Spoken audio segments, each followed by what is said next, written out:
আসসালামু আলাইকুম সবাইকে। আজকে আমরা HTML এর আনঅর্ডারড লিস্ট সম্পর্কে জানবো। গত ক্লাসে আমরা অর্ডার লিস্ট সম্পর্কে জেনেছি। সো সেম ভাবে আমরা একটা আনঅর্ডার লিস্টের কনসেপ্টটা বোঝার চেষ্টা করবো এবং লাস্টে একটা প্র্যাকটিস করবো ইনশাআল্লাহ। সো আমরা যদি দেখার চেষ্টা করি যে আনঅর্ডার লিস্ট আসলে কি বোঝাইছে, যে we use the HTML unorder list to define a list where the sequence or order of the list items doesn't matter. মানে আমাদের সিকোয়েন্সটা ম্যাটার করে না, কারণ আমরা একটু যদি দেখি যে we keeping track for groceries supplies and random objects. মানে আমরা এটা র্যান্ডম অবজেক্ট দ্বারা আমরা এগুলা ডিটেক্ট করতে পারি। মেন এখানে কাকে বলে কি বলে এগুলা বোঝা আমাদের খুব একটা দরকার নেই, কিন্তু আমাদের প্রয়োগটা অবশ্যই জানতে হবে, ফাংশনালিটিটা বুঝতে হবে। তো আমরা ওইদিকে ফোকাস করি ইনশাল্লাহ। সো এখানে in HTML we use the UL tag. এখানে UL tag, U for unordered, L for list. মানে একটা ইউএল ট্যাগ দ্বারা আমরা আনঅর্ডার লিস্ট লিখি। যদি আমরা ইউএল ট্যাগের ভিতরে লিস্ট আইটেম লেখা স্টার্ট করি তাহলে সেটা আনঅর্ডার লিস্ট হয়ে যাবে। ইউএল দ্বারা বোঝানো হয় যে আমার আনঅর্ডার লিস্ট লেখা হচ্ছে। দেন আমরা সেম টু সেম লিস্টের ভিতরে আমাদের আইটেমস গুলো লিখবো। লেখার পর আমাদের এরকম একটা এক্সাম্পল আসবে।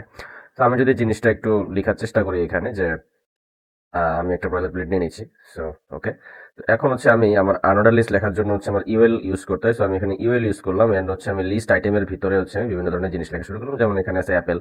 দেন আমি এখানে এল এর ভিতরে আমি আবার লিখবো ম্যাঙ্গো। এখানে লিখবো ম্যাঙ্গো। ওকে, সো দেন আমি আবার এল এর ভিতরে এখানে লিখবো আমার এখানে আছে অরেঞ্জ।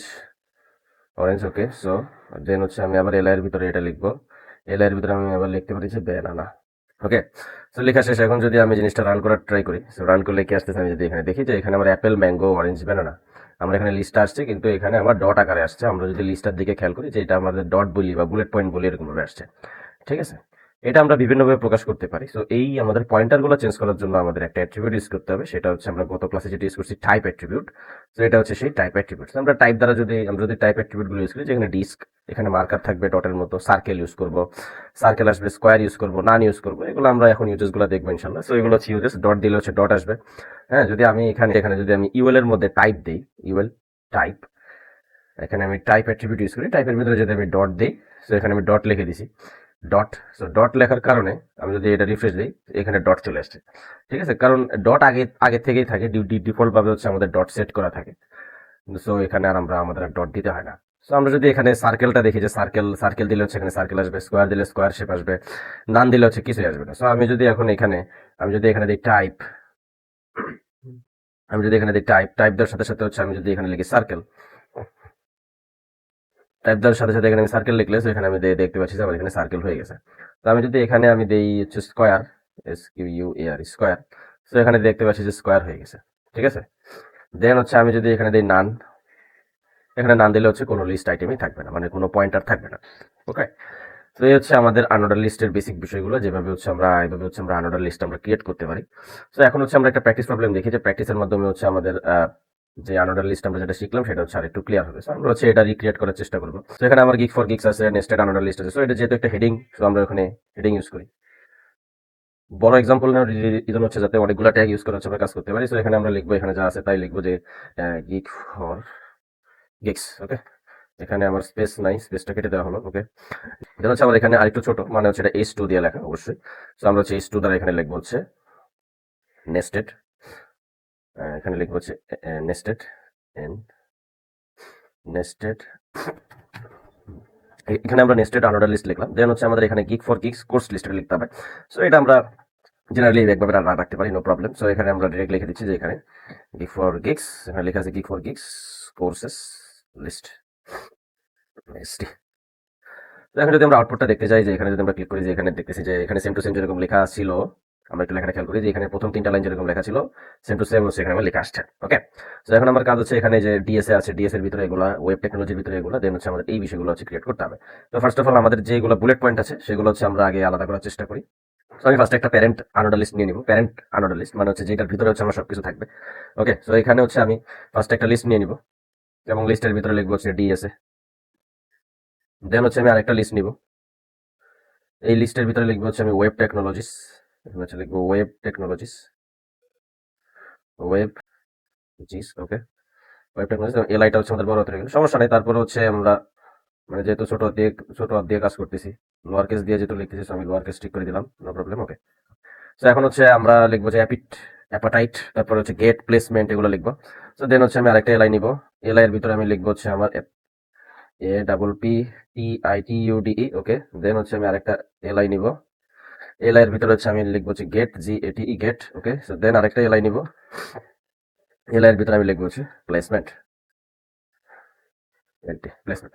তো আমরা যদি রান করা, আমি যদি আউটপুটটা দেখি যে এখানে আমার অলরেডি এখানে জিনিসপত্রগুলো চলে আসছে। এখন হচ্ছে আমার ভিতরে এই জিনিসগুলো সেটআপ দিতে হবে। তো এটার ভিতরে সেটআপ দেওয়ার জন্য আমরা ডিএস এর ভিতরে আরেকটা লিস্ট ক্রিয়েট করবো। সো আমরা আরেকটা ইউএল নিব। দেখতে পাচ্ছি যে ডিএস এর ভিতরে এখানে আরেকটা লিস্ট ক্রিয়েট করা হয়েছে, ওকে।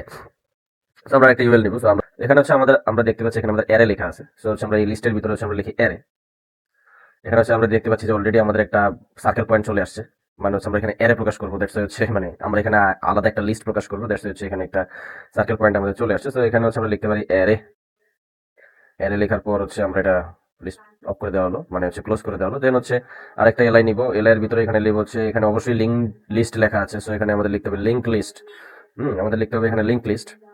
সো আমরা হচ্ছে এখানে লিঙ্ক লিস্টটা লিখে দিব। সো এখানে লিখতে হবে লিঙ্ক লিস্ট। সো এখানে LIKE, লিঙ্কড, এখানে লিখতে হবে লিস্ট, LIST, ওকে। সো দেন যদি আমরা সেম ভাবে হচ্ছে আরেকটা এলআই লিখি, আমরা জিনিসটা যদি এখানে কপি করে নিই, এখানে কপি করি, আরেকটা কপি করলাম, ওকে। সো এখানে যদি আমরা লিখি যে স্ট্যাক, এখানে যদি আমরা লিখি যে স্ট্যাক, স্ট্যাক আউটপুটটা দেখার চেষ্টা করি, এখানে অলরেডি আমাদের স্ট্যাক চলে আসছে। সো এখন যদি আমরা আবার লিখি যে এখানে কিউই, কিউ কিউ কিউ লেখার সাথে সাথে হচ্ছে আমাদের এখানে কিউটা চলে আসছে। সো এটা বড় হাতের হবে কিউ, ওকে। তো আমরা দেখতে পাচ্ছি যে আমাদের প্রথম লিস্টটা যেরকম ছিল সেরকম হয়ে গেছে। এরকম ওয়েব টেকনোলজিস পর্যন্ত আমাদের সেম আছে। এখন হচ্ছে ওয়েব টেকনোলজির নিচে হচ্ছে আমাদের HTML CSS জাভাস্ক্রিপ্ট এগুলো বসাতে হবে। আমরা যদি ট্রাই করার চেষ্টা করি যে এখানে এখন ওয়েব টেকনোলজির নিচে যে আরেকটা লিস্ট আছে, সো আরেকটা ইউএল নিতে হবে। এখানে বড় হাতে নিলে কোনো প্রবলেম নাই, নো প্রবলেম। HTML হচ্ছে আমাদের কেস ইনসেনসিটিভ, ওকে। সো এখানে আমি লিস্ট নিব, লিস্ট নিলাম। লিস্ট নেওয়ার সাথে সাথে হচ্ছে আমাদের এখানে লিখতে হবে HTML, এখানে লিখতে হবে HTML, ওকে। দেন হচ্ছে আমাদের আবার একটা লিস্ট নিতে হবে। লিস্টের ভিতরে হচ্ছে আমি লিখবো CSS। দেন হচ্ছে আরেকটা লিস্ট নিতে হবে। এই লিস্টের ভিতরে লিখতে হবে হচ্ছে আমার জাভাস্ক্রিপ্ট, লিখে দিলাম। তো এখানে একটু ছোট বড় হাতের আছে, সো আমরা জাভাস্ক্রিপ্টটা যেভাবে আছে সেভাবে লিখে দিই, জাভা, ওকে। আমরা জাভাস্ক্রিপ্ট লিখে দিলাম। আউটপুটটা দেখার চেষ্টা করি যে এখানে আমাদের HTML CSS জাভাস্ক্রিপ্ট চলে আসছে, ওকে। সো সেম ভাবে হচ্ছে এগুলো আমাদের রয়ে গেছে এখানে সেম টু সেম যেমন ছিল।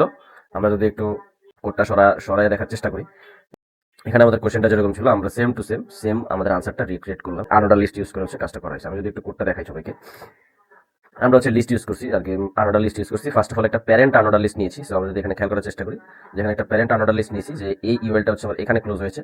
দেন হচ্ছে আমরা আনোডা লিস্টের ভিতরে আরো আনোডা লিস্ট ক্রিয়েট করে হচ্ছে এই ধরনের একটা আমরা টেমপ্লেট বানাইছি আর কি, ঠিক আছে। সো এই ছিল আনোডা লিস্ট সম্পর্কে। পরের টপিকগুলোতে দেখা হবে ইনশাল্লাহ। সে পর্যন্ত সবাইকে বেস্ট অফ লাক।